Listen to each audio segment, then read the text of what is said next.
Master minds commerce చదవాలనుకునే 10th inter విద్యార్థుల తొలి ఎంపిక. Welcome to Suman TV. Kubera Kubera Kubera, ఏ నోట విన్నా కుబేరా.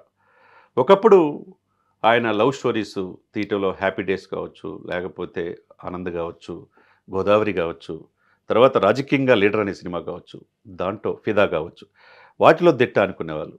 ఆయన 25 సంవత్సరాలు పూర్తి చేసుకున్నాడు. చాలా సింపుల్గా ఉంటాడు మనిషి. ఏదో పిచ్చోళ్ళలాగా జుట్టు పెంచుకొని ఉంటాడు అనుకుంటారు.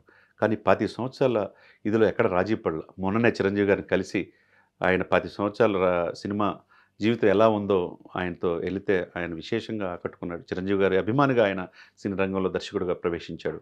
అనేక మంది యువ దర్శకుల్ని స్ఫూర్తిగా నిలుస్తున్నాడు. ఆయనే శేఖర్ కమ్ముల. అటువంటి వ్యక్తి న్యాచురాలిటీకి దగ్గరగా నిన్న సినిమా కుబేరా తీస్తే అది ఆల్ రికార్డ్స్, ఒక తెలుగు, తమిళ్, మలయాళం, హిందీ, కన్నడంలోనే అన్ని భాషల్లో కూడా సూపర్ హిట్ అయింది అని చెప్పి టాక్ వస్తుంది. ఒక తెలుగువాడిగా శేఖర్ కమ్ముల గారికి సుమన్ టీవీ తరపున ఉదయపూర్వకంగా శుభాకాంక్షలు తెలియజేస్తున్నాం. అదేవిధంగా శేఖర్ కమ్ముల తీసిన ఈ సినిమాలో ఒక పిచ్చివాడి యాసంలో ధనుష్ చూపించిన చొరవ, ఆల్రెడీ అంతకుముందు నేషనల్ అవార్డు వచ్చింది. నిన్ననే సక్సెస్ మీట్లో చిరంజీవి గారు కూడా మరో నేషనల్ అవార్డు ధనుష్కు రాబోతుందని చెప్తుంటే నిజంగా మరొక తెలుగు దర్శకుడు 4-5 భాషల్లో పాన్ ఇండియా మూవీ తీశాడంటే దాన్ని రాజమౌళి గారు కూడా ప్రశంసిస్తా. నాకంటే నేను 23 సంవత్సరాలే ఫీల్డ్లో ఎంటర్ అయింది. 25 సంవత్సరాల నుంచి శేఖర్ కమ్ముల ఉన్నాడంటే డెఫినెట్గా మంచి హిట్ కొడతాడు, రికార్డు సృష్టిస్తారన్నాడు. ఆ దిశగా నేషనల్ అవార్డు అనేకం వస్తాయని చెప్పి ఈ సినిమా అంటున్నారు. ఒకవైపు నాగార్జున గారు ఈ సినిమాలో నటించారు. ఆయన కూడా విశేషంగా ఆయన పాత్రకు న్యాయం చేశాడు. అదేవిధంగా రష్మిక, ఆయన నేషనల్ క్రష్గా మనం చూస్తున్నాం. అనేక సినిమాల్లో పుష్ప 1, 2 అన్నీ చూసాం. ఆమె కూడా అద్భుతంగా నటించిందని చెప్తున్నారు. దీంట్లో తారాగణం అంతా కూడా ఎక్కడ రాజీ పడలేదు.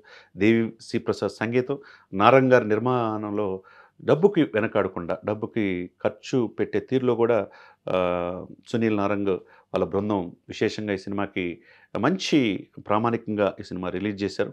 ప్రపంచవ్యాప్తంగా అందరి నోట ఏ నోట విన్నా కుబేరా కుబేరా కుబేరా. కాబట్టి ఇటువంటి అద్భుతమైన, అంటే రొటీన్గా వచ్చే సినిమాలకు భిన్నంగా మంచి సినిమా, ఈ సమాజానికి ఉపయోగపడే సినిమా, ఒక పేదవాడి సినిమా. ఒక ధనికుడు ఎలా ఉంటాడు, పేదవాడు ఎలా ఉంటాడు, కడు నిరుపేద భిక్షవాడు ఎట్లా ఉంటాడనేది న్యాచురల్ దగ్గరగా ఒక ట్రక్ అంతా కూడా వేస్ట్ అంతా కూడా వేసి వాళ్ళ దగ్గర రష్మిక మీద, ధనుష్ మీద వేస్తే అతను కూడా మాట్లాడిన తీరు చూస్తూ ఉంటే ఇది సినిమాల్లో చిన్న సినిమాలు, పెద్ద సినిమాలు కాదు.